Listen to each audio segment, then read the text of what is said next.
And we're live one more time. Hey, apologies for the last video.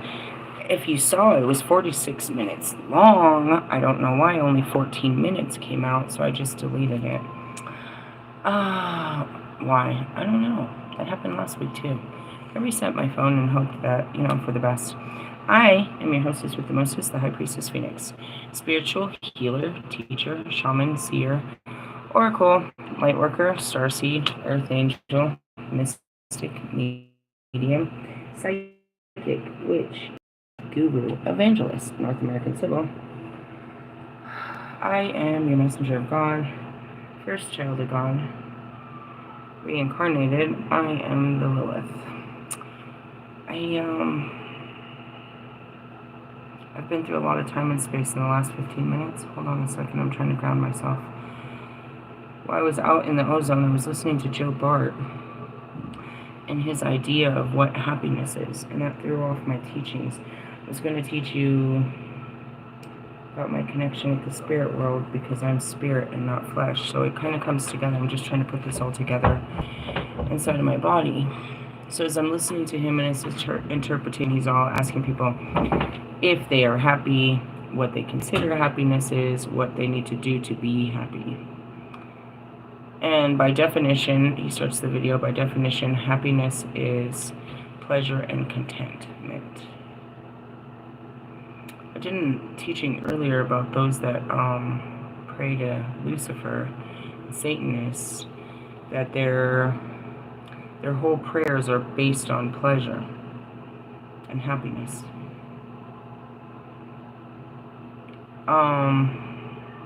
The flesh is always seeking a happy feeling. They believe they're seeking all feelings, and they believe all feelings are outside of them that can induce them. Feelings are induced by a thought. You can induce that thought by something outside of you, which is, you guys watching fucking pornography and online shopping and shit like that. Or you could just control all that shit. The general question is, are you happy? And that's what Bobby had said to me. You can't always do what makes you happy. I'm always happy. I just don't do what doesn't make me happy. What is happy? I take pleasure in my life and I'm content with it. I don't feel like there's anything lacking of it. I don't feel like there's anything I need out of it. There's nothing that I desire to make it better. I go through waves of uncomfortability in some cases, where I'm not so comfortable in the situation that I'm in, and that's a bit of restlessness because I'm anticipating the next movement of energy. But I always am knowing that, this is just a pause, and that there's always something new coming. I'm not searching for happiness outside of myself. What I do and the way I live brings me contentness and peace. Peace is happiness. There's joyful moments where I sit here laughing my fucking ass off and I'm full with so much joy. It's so funny. You could describe those as happiness. But I think overall, that's it. It's like, what is your overall, feeling throughout the day? I'm happy. I am very content. I'm an ain't saying, ain't doing shit bitch till I get all this information flowing through me and I've got to, flow the information out. That's it. My 0 point is 0. I mean, people are looking to be happy, but they're not happy because of what? Their thoughts and their feelings about their life. We talked about that earlier.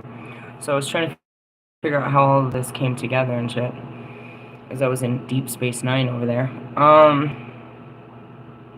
The flesh seeks all things. To, outside of it. If I just get this will make me feel, I'll feel better. You're always looking for a feel better. And that feel better is what you think is happiness, but it's just feel better.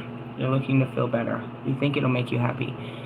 Russ thought being number one was going to make him happy. He got it, but he hasn't said shit about it. It's like, are you happy now? Are you done? Are you done? That's all you wanted. That's all you said. I want my album to go number one. It went number one. On iTunes, it went number one. Are you happy? You were sure this would make you happy. How long did that happiness last? Or did you even feel happiness? Or just a sense of accomplishment? Imagine Lewis. It's just a sense of accomplishment. He's not happy with what he's done. Other people are, but he's not. It's just one more accomplishment. It's not true happiness.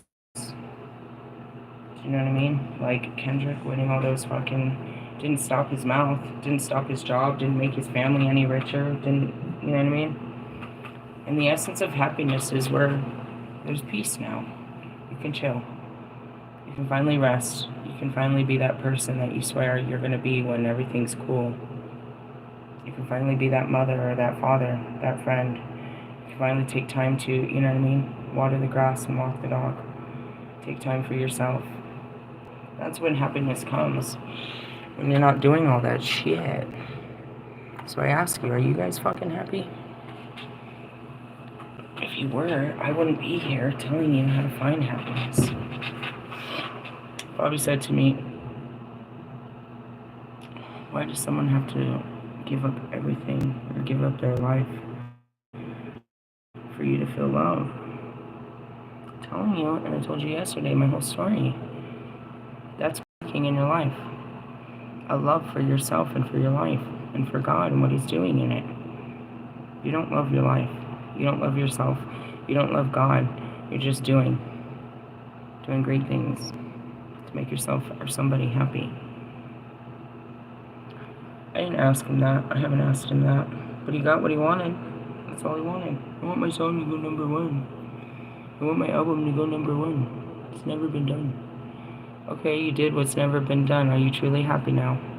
Or does it make you just want more? Makes you want more, huh? Did all that work to feel happy, but only for what? One day. It's all gone. Now what do you want? You want to sell out stadiums? What do you want after that? You want an award?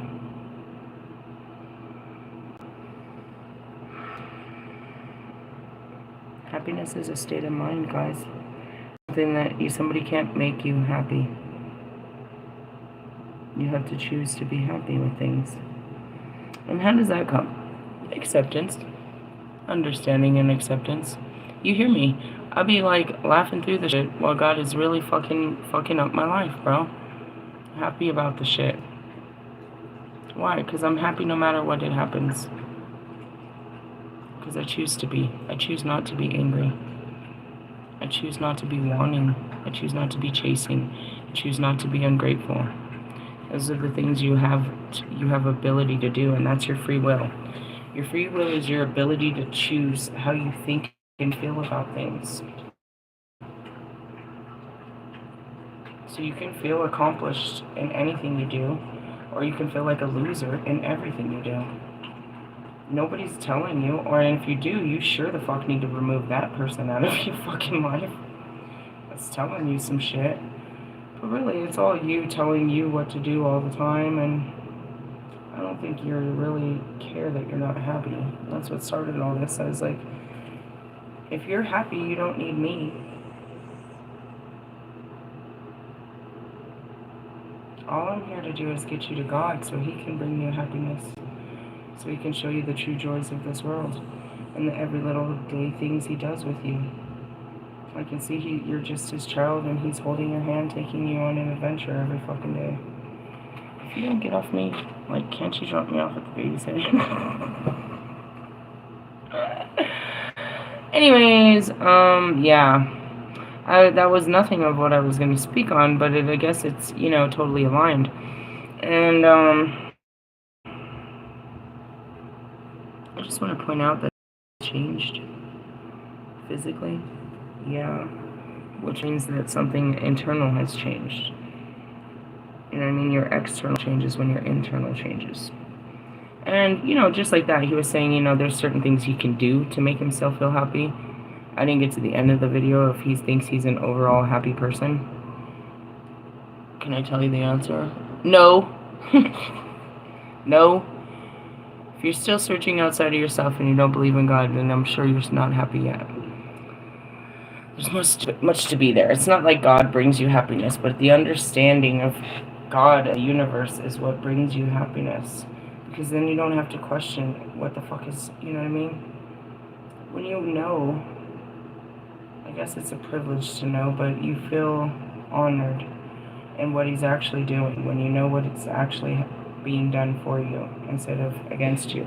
But in essence, you're working against, you're not. Everything just flows. I don't know where to start with you guys on this bullshit tonight. I mean, I was going to bring out my priesthood book, and I was going to bring out the consorting with spirits. And then at the same time, I was being downloaded with, Krishna's teachings of the science of reincarnation. Where does all that come from? Well, I started thinking about my job is to teach you, the difference. I started out today talking about the differences between witches and priestesses, and a high priestess has to commune with and with deity. So I was going to explain more about that. Then when I got lost in it, it's like, man, I'm like the only one still. I got a little sad in my little spirit and shit, because I'm the only Holy Spirit out here. All of you are Holy Spirits, you're just not awoken to your spirit, so you're just walking through your fucking flesh. And that's the pressure of what I do, is to, guide you closer to walking in your spirit instead of in your flesh. And then that's where the science of reincarnation came from. It's like, they have a science to it, but in other terms, it's just accessing your Akashic records. And that came from the fact of, my twin flames. They're losers right now in this life, and they've been super losers to me in this life. But we were very important to each other in other lives. And that's the curse of the knowing. It's like, where do I start with the knowing? I'm always here to teach you the knowing, but that was one of the hardest parts. Is the only one that, knows where we come from and what we're doing here and why we're here and who we were before we got here.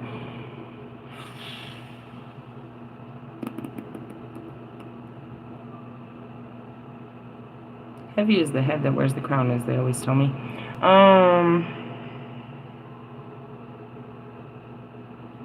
It's just that moment. I have them once in a while, more often than not, where I'm the only spirit moving through the flesh.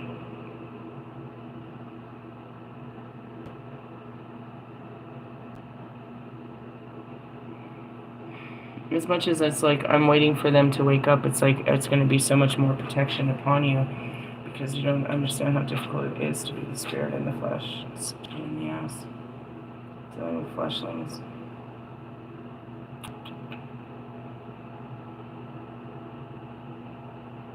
It'll be a great story for everybody when they finally wake up and realize. And it's the story told to the gods. It's written in time. There's only a few of us Holy Spirits that came back and walked in the flesh. Not all the prophets were Holy Spirits before they were chosen. They became Holy Spirits in the flesh.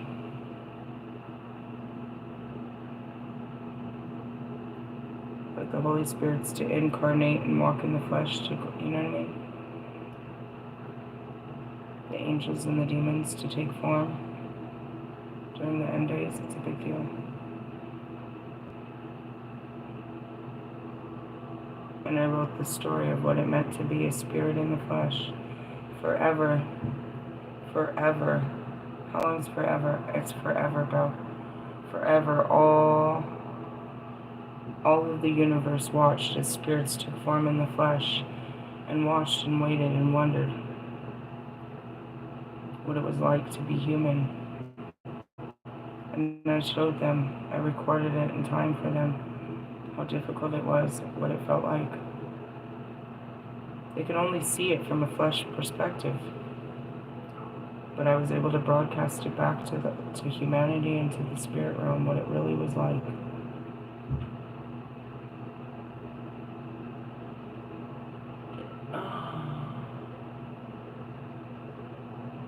feel so old in my flesh of all the times I've ever been alive.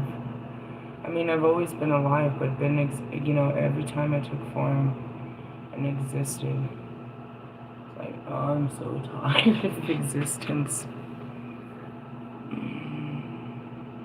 One of his first creations of the flesh, right? Brought back.